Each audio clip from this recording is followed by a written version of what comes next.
Hey everybody, Justin Dunaway here with the Institute of Clinical Excellence, and today I want to talk to you about the sacroiliac joint.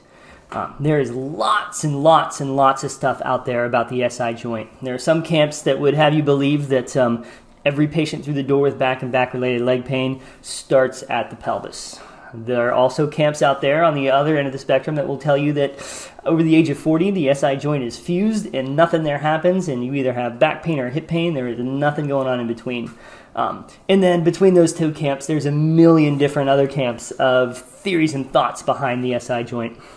And from all of that different philosophy comes lots and lots of different information and treatment schemes and theories and ways to evaluate the SI joint and specific treatments for it.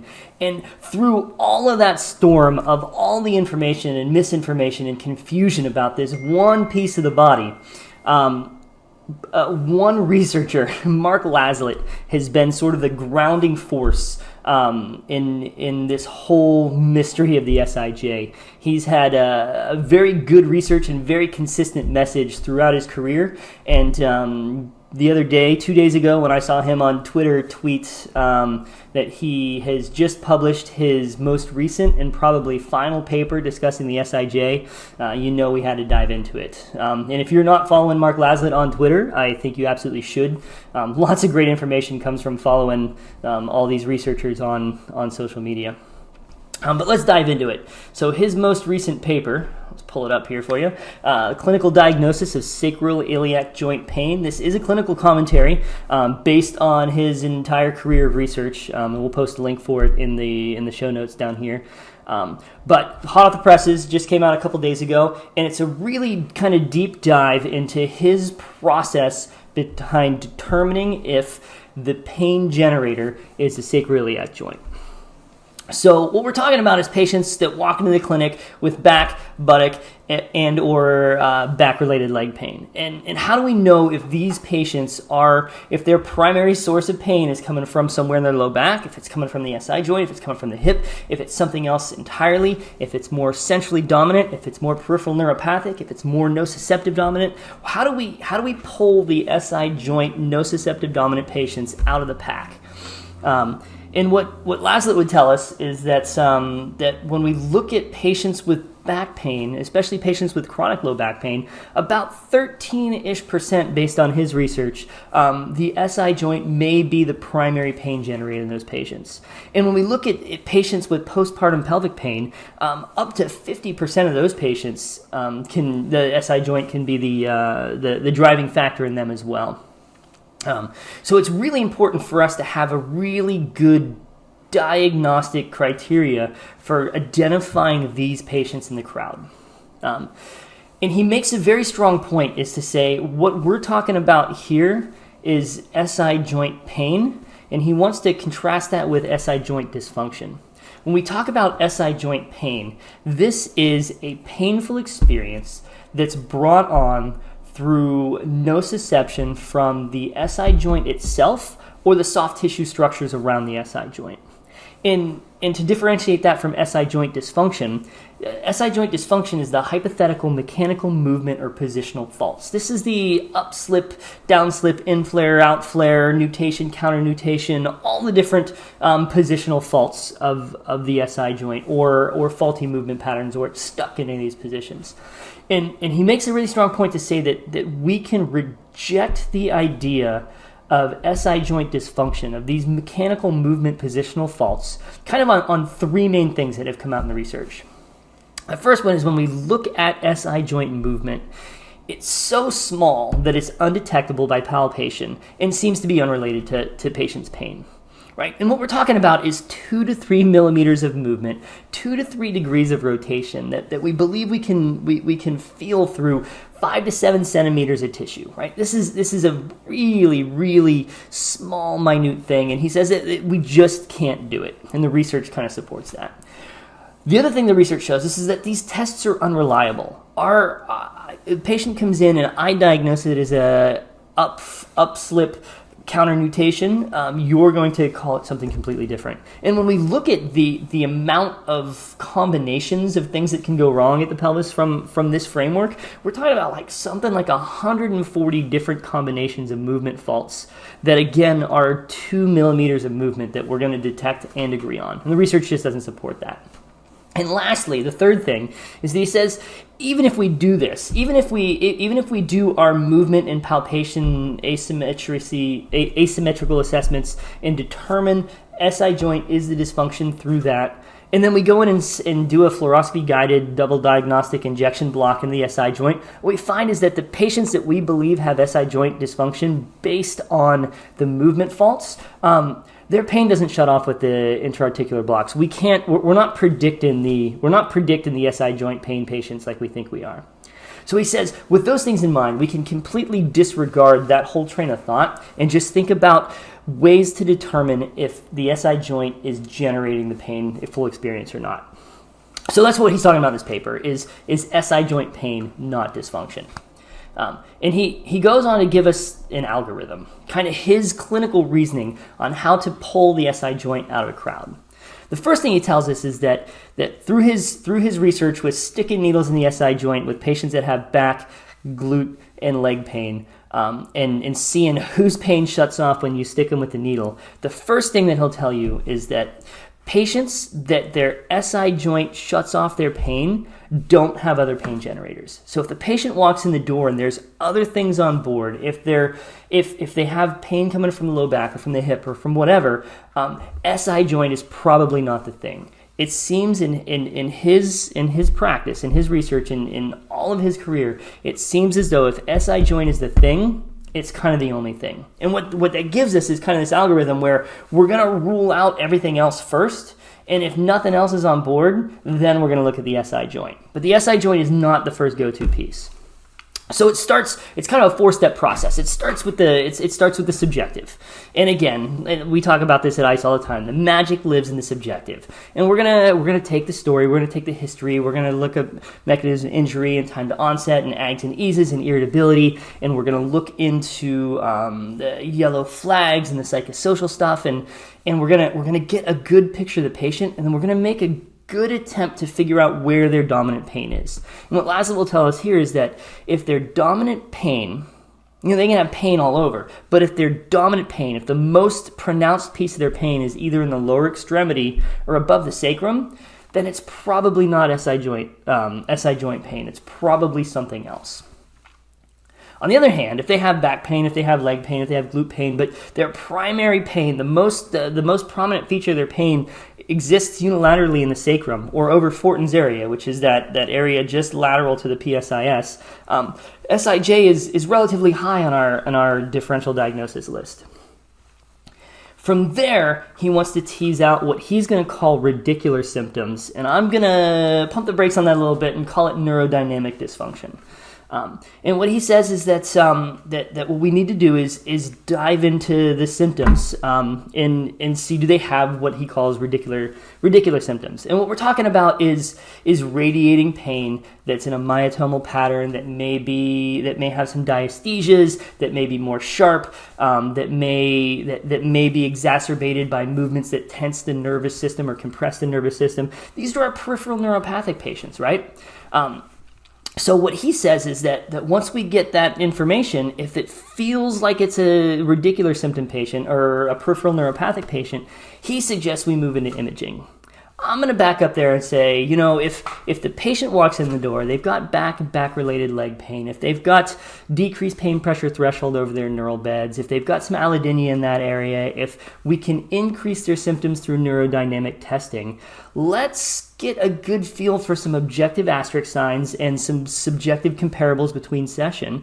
Let's do our neurodynamic tests. Let's do some neurodynamic treatment and see if those things change. I'm very rarely going to run into imaging in the absence of, unless I'm unable to change their symptoms, if I'm unable to change the objective and subjective comparables.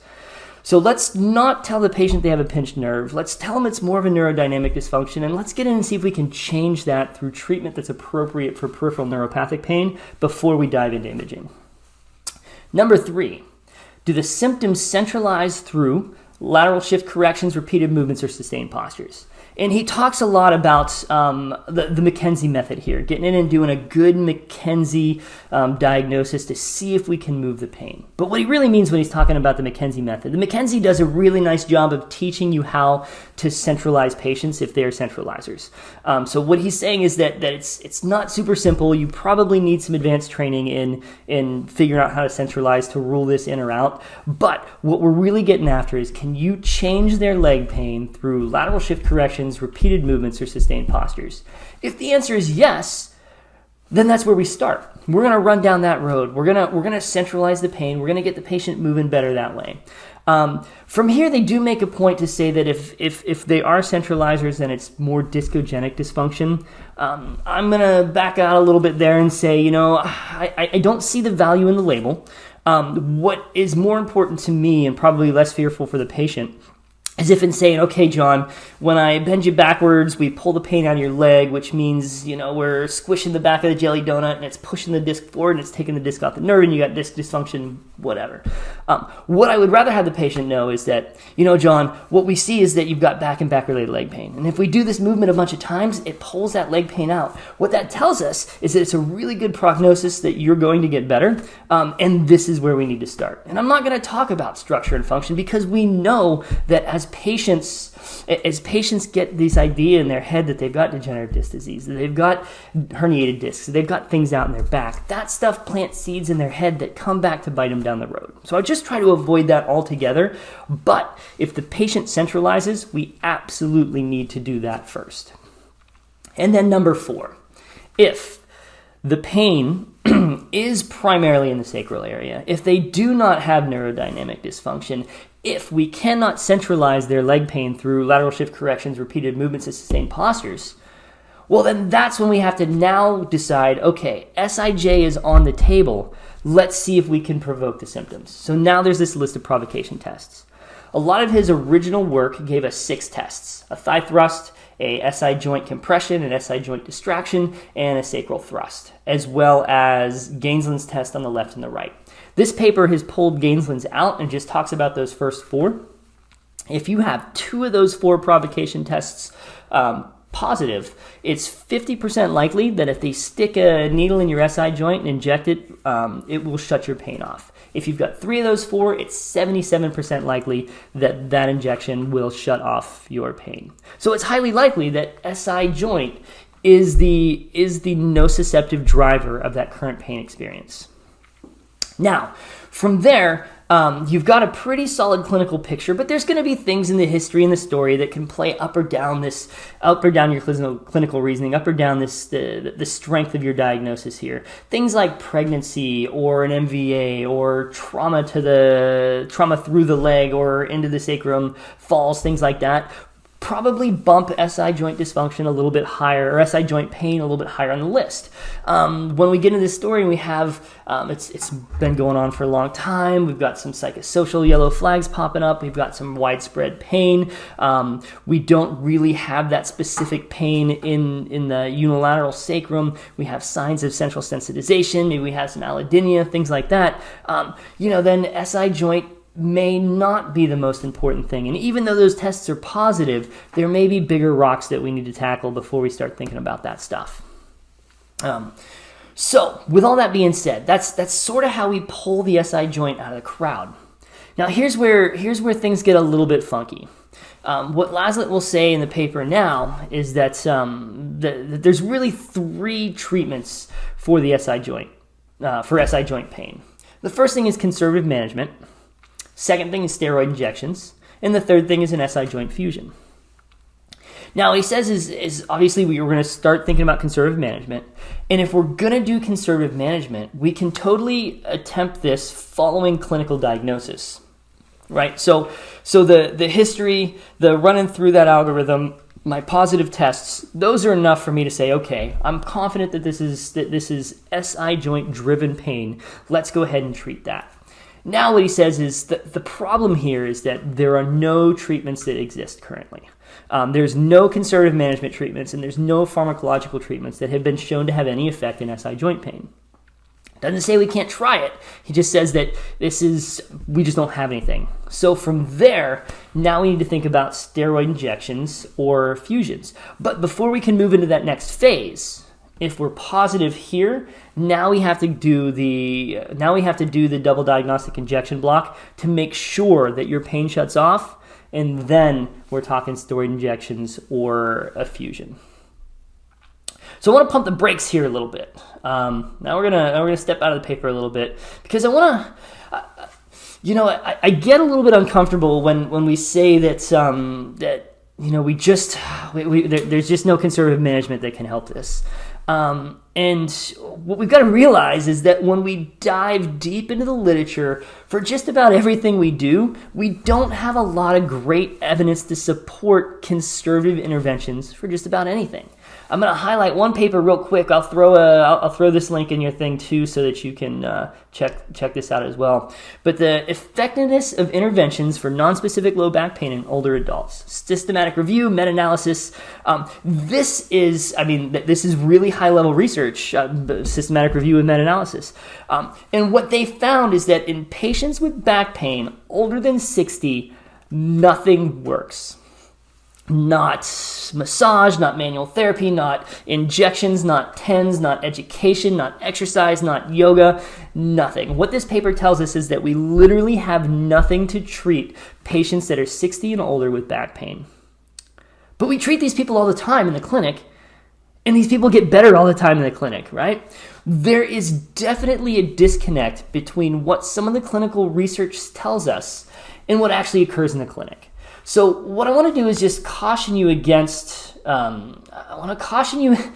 against letting the lack of having a powerful, solid PDF in your pocket encourage you to withhold treatment and PT and put a patient on a road that's more aggressive, more invasive, more expensive, more risky, without a solid attempt at conservative management. These patients we can definitely help. Right? And I think we've all treated patients with SI joint dysfunction before, and we've had success with some of them. We've probably failed with some of them as well. But I believe that our success gets better if we get better at really identifying this subset and better applying treatments that make sense to this subset. I think there's a lot of power in Laslet's paper here to help us pull these patients out of a crowd and make us get really good at figuring out which patients we should be looking at from a peripheral neuropathic standpoint, which patients we should be looking at from a central standpoint, a centralization standpoint, or a centrally dominant standpoint, or a nociceptive SI joint standpoint, and then direct our treatment approach to that specific thing. I think there's a lot of power in that, and the better we get at that, the better we'll get at treating these patients. So the patient that walks in the door, that while they have back and back-related leg pain, their primary pain is in that sacral region, probably unilateral. That pain does not centralize. It doesn't fit a neurodynamic or peripheral neuropathic pattern. They're positive on at least 2 out of the 4 provocation tests. I don't think the answer is, well, John, the good news is I'm pretty sure we've nailed it. We think this pain's coming from your SI joint. The bad news is there really isn't anything we can do about it, so let's get you some shots and some injections, or some shots and some surgery. I think the answer here is say, okay, so we're reasonably certain that you've got a nociceptive dominant issue going on here. Let's get some functional goals. What are the things that you're struggling doing? What are the things that we can measure outside of the clinic to make sure that you're getting better? What are the things that I can see inside the clinic to make sure that we're on the right track and make sure that we are diligent about making sure that we're moving those things forward? And then, once we've got that established, let's apply some joint-based therapy that's directed at that SI joint and follow it up with some functional stuff. And when I say joint-based therapy, I'm biased towards joint manipulation. I teach joint manipulation courses for the Institute of Clinical Excellence. I've had really good results with the patients that walk in the door that are 2 out of 4, 3 out of 4 on these provocation tests that fit this pattern. You manipulate their SI joint and then put them in the gym and do some stuff. They get better quickly. And what's the stuff that we do in the gym? Well, let's get them stronger, get them moving better, get them moving through the range of motions that were provocative, that are now feeling better after that manual therapy technique. Realize that all manual therapy is transient, and the power comes in, the power in the manual therapy comes in what happens next. So when I say let's get them stronger, what I'm not talking about is clamshells and side planks and that kind of glute squeezes and TRA hollowing and that kind of stuff. That doesn't do anything for these patients. What we're talking about is progressive functional movements and progressive loading. Right? So we're talking about squats, we're talking about deadlifts, we're talking about lunges, we're talking about glutes and sideways walking with the band and that kind of and weighted carries. We're talking about those kind of things. Those are the things that are going to make these patients better once they're moving better and feeling better after the manual therapy, and progressing that in a way that makes sense for their functional goals outside of the clinic. So let's get away from all this dysfunctional ilium unsacrum stuff. Let's get really good at figuring out which patients need which things. Teach patients that they are resilient, that they are strong, that they don't have to fear their back or their pelvis going out. Let's put them on the path to make them stronger, to make them more resilient.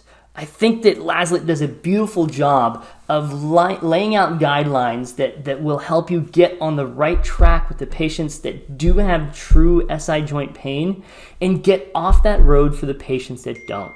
It's a small percentage of the patients in the clinic that have SI joint pain, and I think that we put a lot of stock in that. But I think what this is going to do is give us the ability to tailor the right treatment for the right patients. All right, cool. So that's all I got. I want you to think about this stuff. Check out those papers when you get a chance. And when you get that patient that walks in the door with back and back-related leg pain this week, think about that algorithm. Think about those 4 steps and how you're teasing in and out your hypothesis list for these patients. If you want some more stuff on joint-based manual therapy for the SI joint or all levels of the spine, and the clinical reasoning behind when to manipulate and when not to manipulate and where, and the loading and the progressions that go along with it, I'll be teaching the Institute of Clinical Excellence course in Pascal, Washington, June 22 and 23. I'll also be in Pittsburgh, PA, June 29th and 30th. And if you weren't entirely sure what I was talking about with the nociceptive dominant versus peripheral neuropathic versus centrally dominant and pain pressure thresholds and all that stuff, our persistent pain online course begins this Monday, and we dive deep into that. It's all online over 8 weeks, and we talk about how to tease out each of those pain dominance categories and dive deep into the evaluation and treatment specific to that stuff. So if you have any interest in that, feel free to shoot me an email. Otherwise, thanks for hanging out, and we'll see you next time.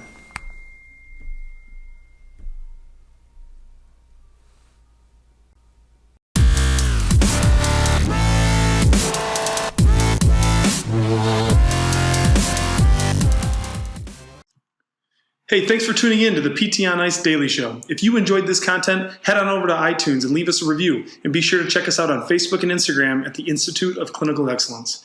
If you're interested in getting plugged into more ICE content on a weekly basis while earning CEUs from home, check out our virtual ICE online mentorship program at ptonice.com. While you're there, sign up for our Hump Day Hustling newsletter for a free email every Wednesday morning with our top 5 research articles and social media posts that we think are worth reading. Head over to ptonice.com and scroll to the bottom of the page to sign up.